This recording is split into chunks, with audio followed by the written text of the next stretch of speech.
It could be any one of 1,000 schooners out of any Atlantic seaport between 1800 and 1930. But this is January 1964 aboard the Blue Nose II on her maiden voyage out of Lunenburg. At the wheel, Captain Angus Walters, skipper of the first Blue Nose. I couldn't wait till the time to get aboard of it. Wherever he did, he wrote me out here when I was a little boy and took me aboard the schooner right from a little boy, 7 years old, and put me aboard there. I was there from there and never left. Just as if I knew nothing else in the world. That was the only thing that was for me to do. The sea got in your blood and you couldn't get it out.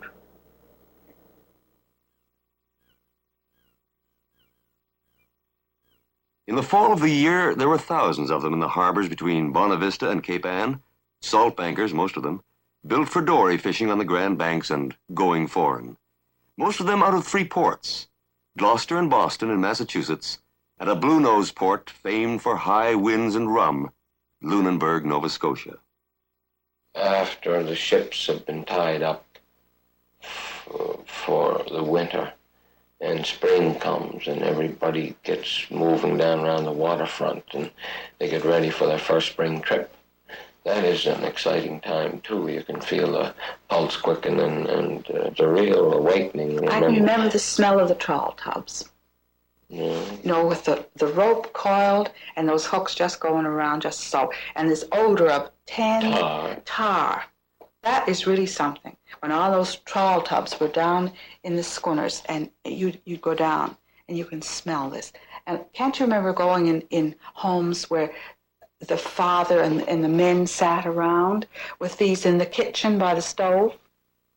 Shiny, deep blue serge. That's what the men wore. That was navy blue serge. Men were married in those and they died in those. They were buried in them. And they walked on Sunday afternoon in them. And the smell of fish. Well, that's a good smell. I remember that. I remember that quite clearly. In the summertime, when the salt fishermen came in, well, they used to land that fish with dories, and each fellow would take so many, you know, and they spend the rest of the summer drying. And when the wind was the right way, you smell them all out of town.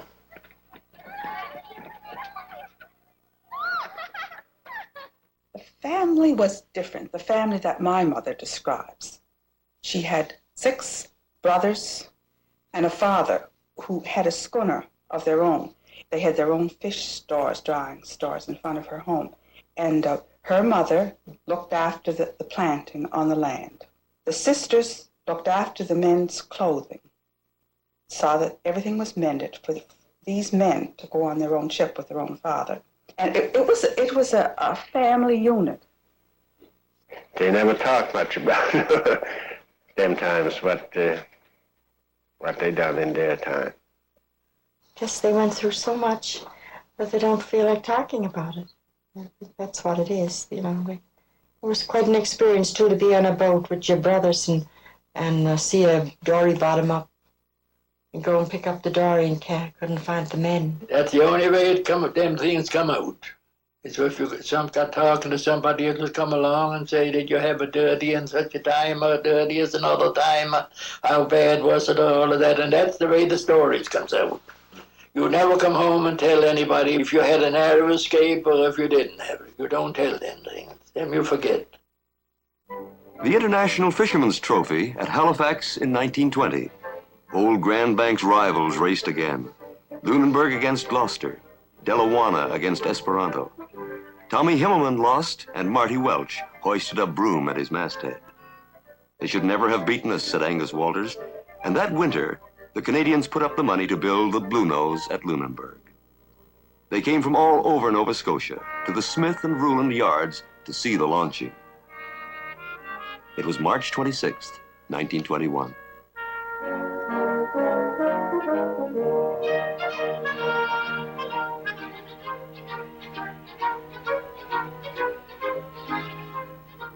That fall, she sailed out to the elimination races at Halifax against the fastest schooners in Canada.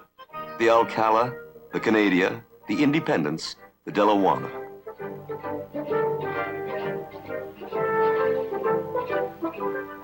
She walked away from them all, and went on to race against the American champions.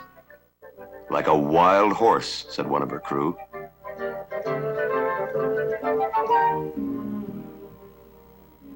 She raced that year against the Elsie. She beat the Elsie and the Ford, the Columbia, the Tebow, the best that Boston and Gloucester could build. She fished and raced for 20 years. She became a legend in her own time.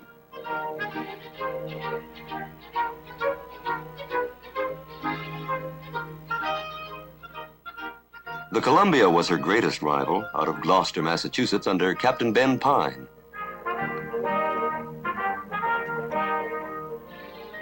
Like many another vessel, she went down with all hands in the hurricane of 27, the August gale.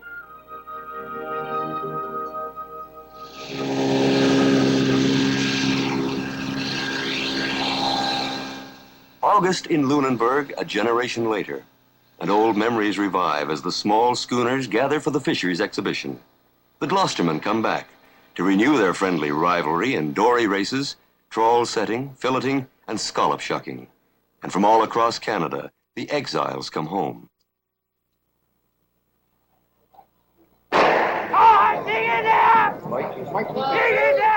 This same tribe of people came over here from Germany. In Germany, they were farmers, they were peasants, and they, in a short time of necessity, changed their whole way of living. And became a seafaring people. In one generation. My father used to say that Lunenburg hung on a fishhook. Years ago, they used to go out in boats in little dories. 28 men, I think. 28 men, my husband had in charge, under him. He has about 9 dories out with 2 men in. 2 men in a boat and pull and set this trawl and then pull it back. Well, that was dangerous. Used to be a lot of men lost years ago. It was awful hard work in the dory fishing. You went out, you underrun your trawl in the morning before breakfast. You left the schooner at daylight, and if you had any trouble, you mightn't get back to the schooner again till for 4 or 5 hours. Without any breakfast, that was, I call that hard work. Working with no breakfast.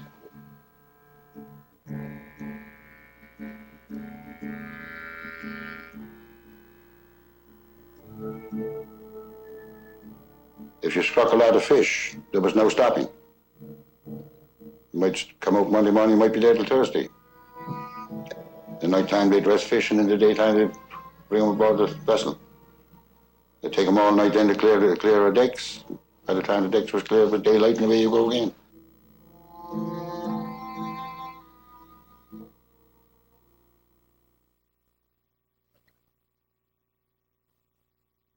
That life is all gone now, lost with 1,000 men and 100 ships.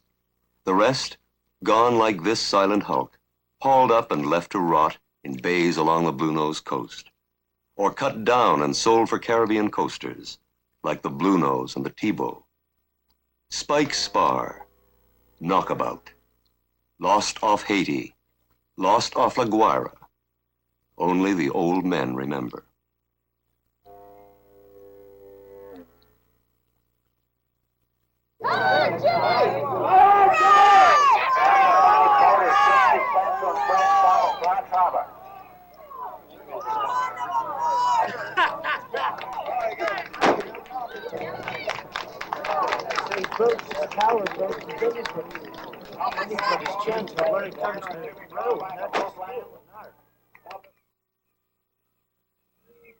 There's something about bloody boats in there that can grow on you.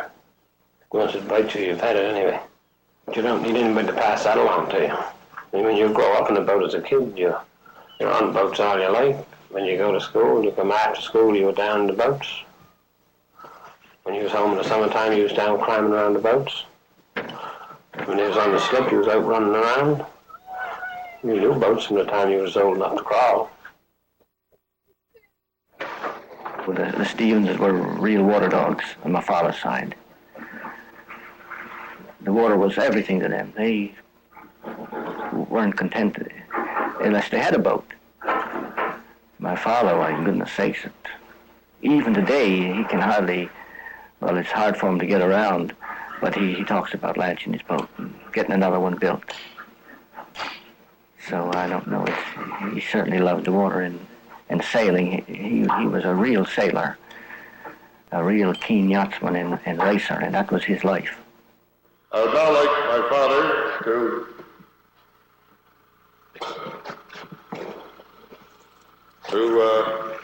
take this golden spike. January 1963. Victor Oland at the keel laying ceremony for the second Blue Nose. I'd like to say also, ladies and gentlemen, that isn't it fortunate that this boat is being rebuilt while Bill Ruy and Angus Wallers are here to witness this very happy occasion. I don't want to hit you in the head, Angus. You better stand about there. Now, get off.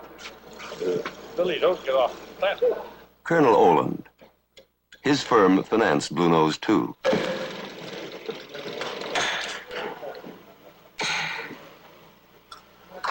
Bill Ruy, designer of the Blue Nose, and Angus Walters.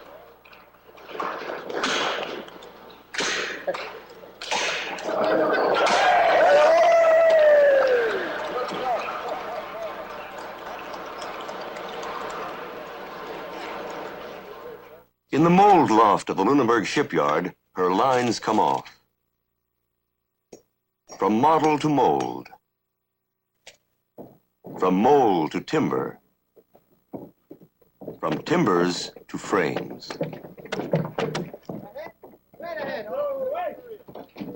From the keel, the framing rises, rib by rib.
The old skills live on in Lunenburg. It is an art to build a vessel, with the shipwright's eye and the adzeman's hand dubbing the frame. Here a little finer, there a bit fuller.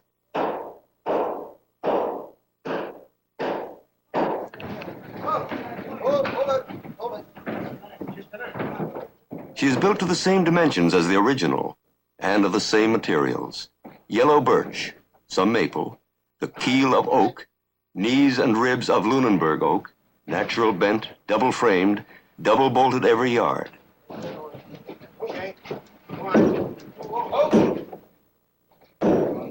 Length 143, beam 27, 1510 draft.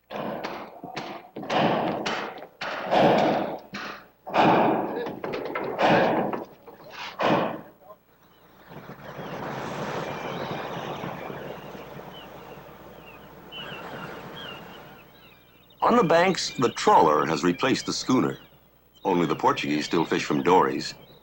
Captain Dimon is the son of a schooner skipper. He competes with trawlers from Poland, Russia, Germany, and Japan.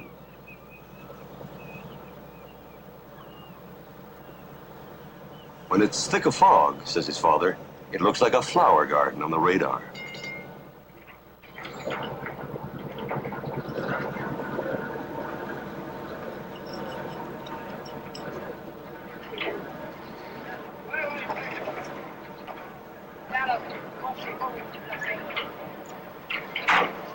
fishing.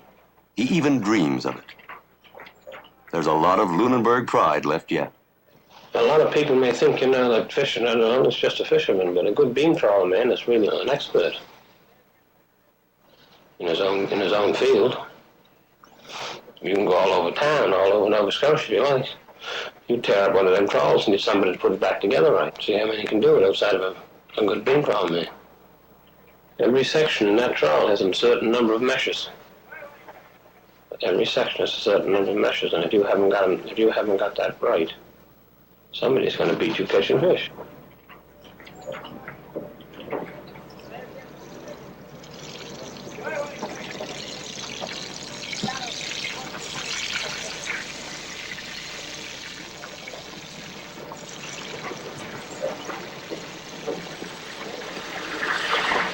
I think you spend so damn much time at it that it's just after a while it gets to, like a man leaving home, he has to come home. Sometimes you don't like the idea of leaving maybe for an hour or two, but once you get back into routine, it goes the finest kind. Needless to say, you just got to sea in that blow, is that correct? Over. DC 3122 back to Lunenburg.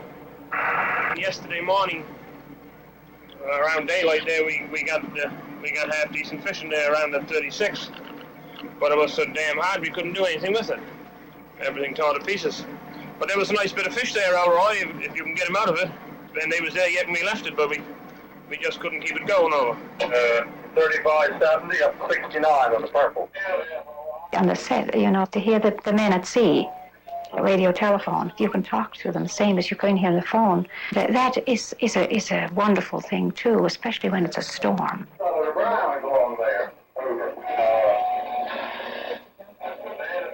In the morning, you turn it on, and you do hear the voice. You know they're all right. There's a house on this street that was built for a captain, and he didn't come home to live in it. Oh, I could never look out of the sea after that. I could never go by the sea or look out over the sea. Some days I get up and I think, well, no, it's just out to sea. And I do my work the same as I did when he was gone. Try to get this done and that done because he'll be in tomorrow. Well, that's where I live. And then when the time comes for him to come in, well, then you see, it just seems like if you... But you can't let yourself give up. You've got to keep going, don't you? You've got to keep going. That's in the tradition, too. 3 days in port, 10 days at sea. A mug-up, a chat, and go to shoot the nets again. And they were talking, laughing together, and his best friend on the boat, and he went out on the net, and went overboard. They threw him the life belt, but they couldn't save him, and he drowned, and they had to put him in the hole where they iced the fish. See, my husband was a fish icer. His job was in the hole to ice the fish. They put ice around him and bring him in. Well, then after that, when my husband went down to ice fish, it bothered him. But he didn't tell the captain why. If he'd have told him why, it bothered him. It bothered him because every time he went in this little hole, well, he thought about this man. You had to be going to sea all the time, and there was a lot of scared times. A lot of times that wasn't nice. And he had a younger brother, 22, went out in this dory, and they upset the dory, and he was lost. And his mother could see the boat come in, the vessel come in, and saw the vessel come in right by the house where they lived, and saw the flag half-mast, but she didn't know who, till they got in. That was terrible. See those vessels come in with the flag half-mast.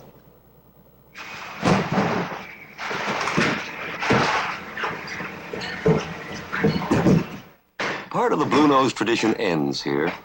Many a fisherman's son no longer goes to sea because of the hardship, the long hours away from home.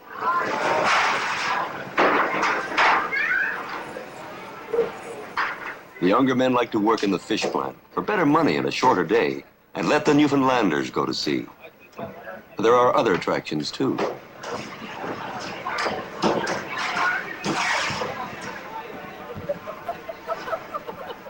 The old tradition dies hard. I went to start going to sea in 1885. And I went from that till 1939. In 75, I was born, and I started in 85. 10 years old, and went down fishing in a school called the Tyrone.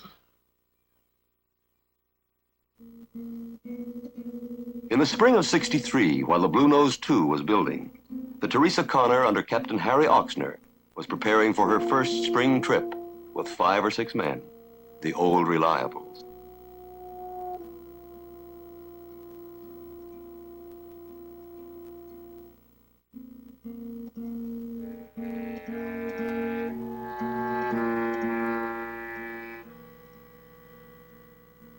Already cut down, short-rigged, and under engine, she sailed for Newfoundland to look for men. Lunenburger's wouldn't go crew. Dory fishing is finished, they said. It turned out to be the last of the salt banking trips. Not even Newfoundland men would go in a dory.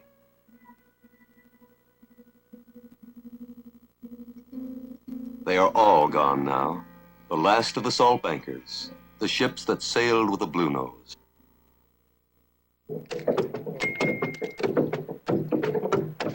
And looking out my bedroom window, it was just a forest of spars and sails. And then after a while, it just got to be when you looked out the window, you saw 1 or 2. I can remember that. And I can remember the Blue Nose anchored off this house.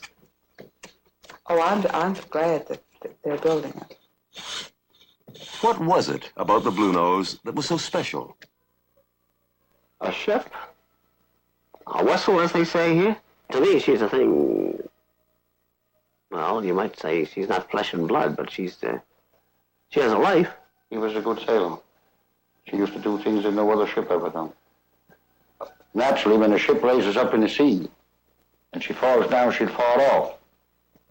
But whatever made the Blue Nose do it, I can't tell you. But every time she fell down the sea, she cut the wind. It'd move against the wind. As she fell down, she'd cut into it. And that's why she was always winded of a mark.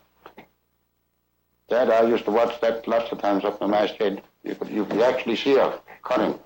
And that cut, if you wasn't watching yourself up there, she'd throw you off that masthead pretty quick. I was up there one time, we cracked the topmast. It didn't take me very long to get on deck. And with my stays coming down around my neck, the topmast came out of her. The rougher it got, the faster she went. You see, the further she got over on her side, the faster she went. But she was a good old ship. God knows if there's no one to sail like her or not, I can't tell you. I was down looking at it today. There's something there don't look right. Around that bow. It don't just look like the old one to me. And I scraped and scrubbed that bottom with that old Blue Nose off and not know what she looked like. July 24th, '63, the day of the launching. They that go down to the seas in ships and do business in great waters, they see the works of the Lord and his wonders in the deep. Let us pray. O thou who sittest above the water floods, and still is the raging of the sea, accept, we beseech thee, the supplication of thy servants for all who in this ship, now and hereafter, shall commit their lives unto the perils of the deep. Watch over them in their going forth and their coming in, that no evil befall them, and through all the changes and chances of this mortal life, bring them to thy mercy, to thy sure haven, and thy everlasting life. Amen. Mrs. Old will now christen the ship. Take this ship, and all who sailing her, I christen thee, Blue Nose 2. Oh, wait a minute.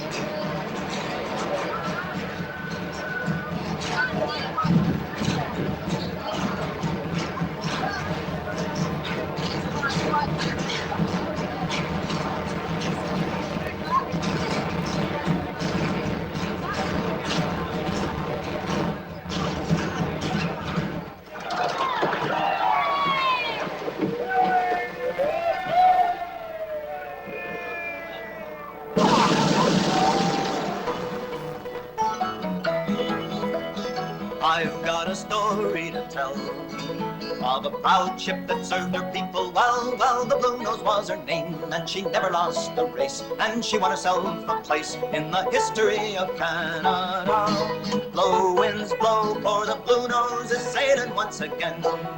So beat to the windward once more, and up jib and foresail as before, for your country will be proud once again of the ship and the men who sailed her smartly into victory. Blow winds blow, for the Blue Nose is sailing once again.